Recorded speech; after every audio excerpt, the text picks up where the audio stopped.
Georgia Tech and Auburn Yeah. have a rivalry that dates back to before 1896. But we're going to talk about the game that happens in 1896. Okay. Auburn was set to play Georgia Tech in their first ever home game. And before this, Auburn had beat Georgia Tech 96-0.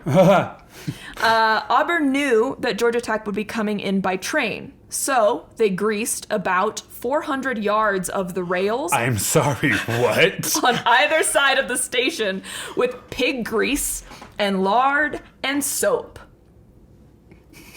Did they cause a train derailment? No.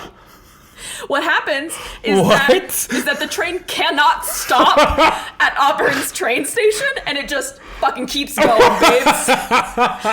And so the Georgia Tech team, once the train can stop, just has to deboard. You gotta love 1896 for just having access to that much pig lard. So readily available.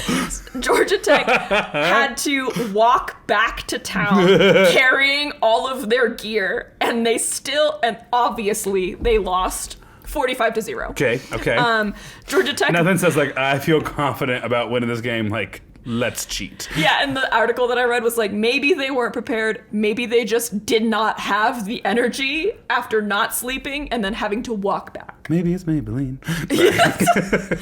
Georgia Tech then refused to play Auburn the next year. Oh, the cheaters? Yeah, I could imagine. Until the API assured them that there would be no shenanigans under threat of being expelled on either side if they did.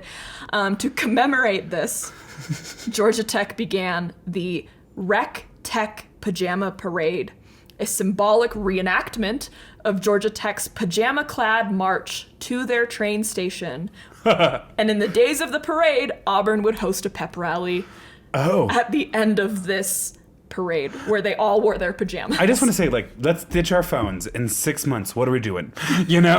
It's this. Unfortunately, this pajama parade has been discontinued because people got too rowdy at the train station Couldn't imagine. and caused real crimes.